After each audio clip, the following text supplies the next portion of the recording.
In our last study, I introduced Peter's discourse on the day of Pentecost from Acts chapter 2. This is the first occurrence of the phrase last days in the King James New Testament. Based on Peter's words, the last days started with the day of Pentecost and have continued since that time. In agreement, consider the following. God, who at various times and in various ways spoke in time past to the fathers by the prophets, has in these last days spoken to us by his Son, whom he has appointed heir of all things, through whom also he made the worlds. Here the writer of Hebrews speaks of the last days as present in his time. Though the exact date of the writing of Hebrews is debated, all agree it was written within the 1st century. Now, let's return to our illustration of the lampstand. In the previous study, I proposed that the last days, plural, speaks of more than one and culminates in the great and awesome day of the Lord. As the illustration shows, the last days refer to the Feast of Pentecost, and the 3 segments or days of the Feast of Tabernacles. In keeping with the understanding that day is light, each branch in its flame signifies a day, while each space that follows typifies a night. When we begin with Pentecost and count the number of branches and spaces, or days and nights, we come up with 3 days and 3 nights. There's no space following the 7th branch, which is why I've labeled it half a time. As we learned, the half or dividing of time typifies the separation accomplished through God's righteous judgment. The fact that no space follows this 7th branch tells us that God's purpose ends in light. Here's confirmation. The city had no need of the sun or of the moon to shine in it, for the glory of God illuminated it. The Lamb is its light, and the nations of those who are saved shall walk in its light, and the kings of the earth bring their glory and honor into it. Its gates shall not be shut at all by day. There shall be no night there. There shall be no night there. They need no lamp nor light of the sun, for the Lord God gives them light, and they shall reign forever and ever. Not once but twice, John states, there shall be no night there. So when we come to the 7th branch, no space or night follows. Now, let's go to the following. Then some of the scribes and Pharisees answered him, saying, Teacher, we wish to see a sign from you. But he answered them, An evil and adulterous generation seeks for a sign, but no sign will be given to it except the sign of the prophet Jonah. For just as Jonah was 3 days and 3 nights in the belly of the great fish, so will the Son of Man be 3 days and 3 nights in the heart of the earth. 3 days and 3 nights in the heart of the earth.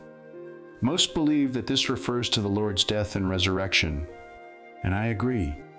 However, might the heart of the earth also refer to his presence in the church, while the 3 days and 3 nights typify his purpose as defined by the spiritual fulfillment of Pentecost, trumpets, and atonement?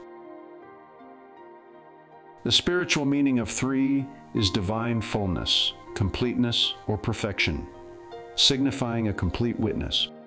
This is illustrated in the following parable. The earth produces by itself first the blade, then the ear, then the full grain in the ear. Note that it was the scribes and Pharisees who questioned the Lord and asked for a sign. How did Jesus respond? An evil and adulterous generation seeks for a sign. Not just an evil generation, but evil and adulterous. The first refers to the world, while the second to the church in captivity to Babylon due to its falling away. After all, the world cannot fall from where it's never been. The Lord's remarks regarding the 3 days and nights do not end with Matthew 12:40, but continue with what the Lord said afterward. This would make a good study in itself, but for now, I will just go over the highlights. In Matthew 12:41 and 42, Jesus continues his discourse regarding the 3 days and nights with the understanding of judgment. aligning perfectly with the central branch of our lampstand and our half a time.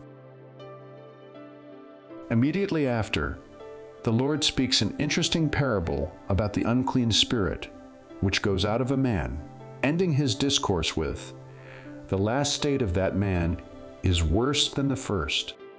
So shall it also be with this wicked generation." Note that he again said generation, defining the collective spirit of an age and its traditions, and staying within the context of what he began with. The word state in Matthew 12:45 was inserted by the translators, so Young's literal translation renders it last of that man.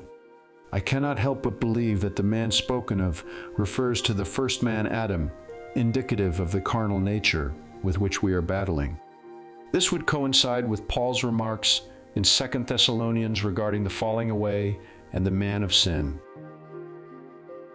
Even a cursory glance at 2 Thessalonians 2:4 reveals the excessive pride and arrogance of this man of sin, which is followed by the phrase son of perdition. This phrase is found just once more in John 17:12, referring to Judas Iscariot. Might this correlate with adulterous generation?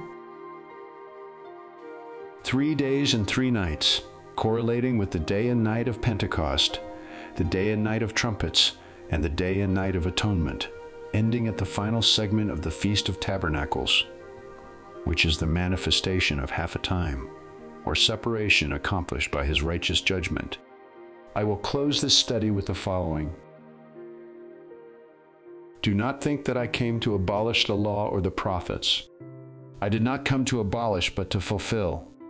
For truly, I say to you, until heaven and earth pass away, not the smallest letter or stroke shall pass from the law until all is accomplished.